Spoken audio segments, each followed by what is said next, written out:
Engro's net income is up 30% in 2019. Investments continue in telecom infrastructure sharing and petrochemicals business. Profit reports: as Thar power plants come online, Engro's profits soar.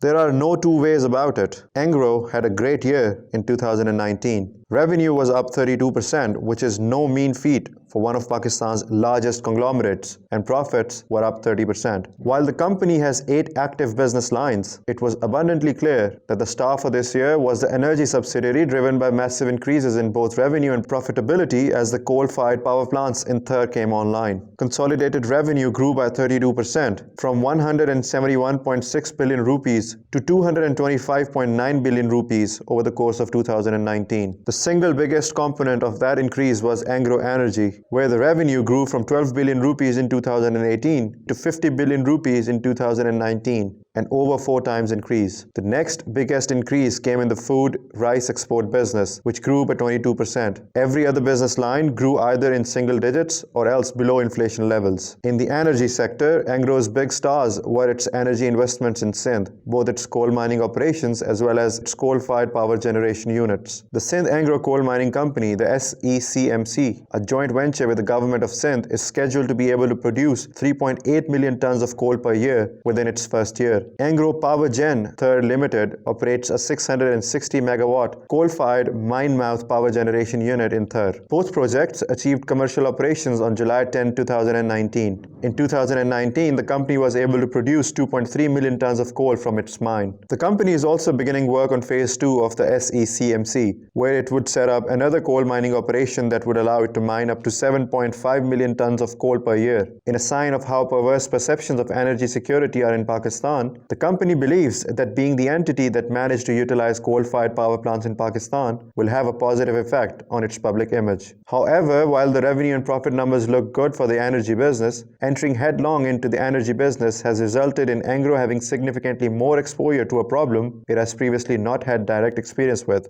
That is, intercorporate circular debt throughout the energy supply chain caused by unpaid bills and stolen electricity and gas. What this means is that while the company is able to recognize revenue and accounting profit, because while it may own both the mine and power generation plants, it still has to sell its electricity to state-owned utility companies, which do not have enough money to pay Engro since they are not able to collect the full cost of energy production, owing to rampant theft and inefficiencies in the electricity grid. Among its other business lines, Engro continues its investments in the telecom infrastructure sharing business, having invested rupees 7.5 billion in buying 1,500 cellular towers that will allow the 4 mobile telecom operators in the country to share towers by leasing them from Engro and thus reducing their own operating costs. Engro's goal is to own at least 10,000 towers within the next 2 years, which would give it a 25% market share in terms of the number of cellular towers it would own in Pakistan. In addition, the company has begun investing in its petrochemical arm, the Engro Polymer and Chemicals. It has begun a feasibility study on setting up a polypropylene manufacturing unit, which would be based on a propane dehydrogenation plant. Polypropylene, also known as polypropene, is a thermoplastic polymer used in a wide variety of applications. One key success that the company had during the course of the year was its success in lobbying the government to exempt holding companies from having to pay taxes on intercorporate dividends. The company, which owns several subsidiaries, argued that the government should not require it to pay taxes on dividends from its subsidiaries, since it had already paid corporate income taxes on those dividends as part of its subsidiaries' tax returns. To tax the dividends it receives from them as income would be double taxation on the same income.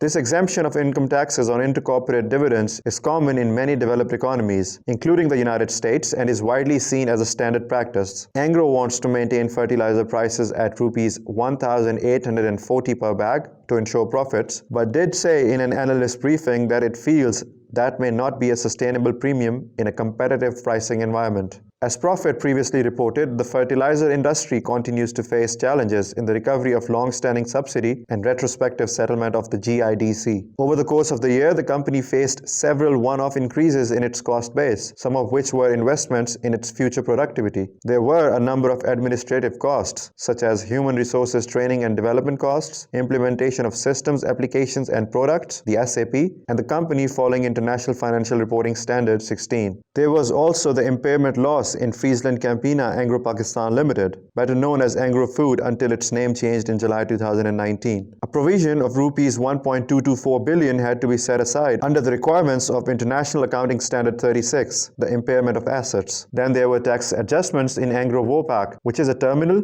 and storage facility for bulk liquids at Port Qasim, operated jointly by Royal Wopak of the Netherlands and Engro Corporation Limited since 1997. The terminal has a storage capacity of 82,400 cubic meters.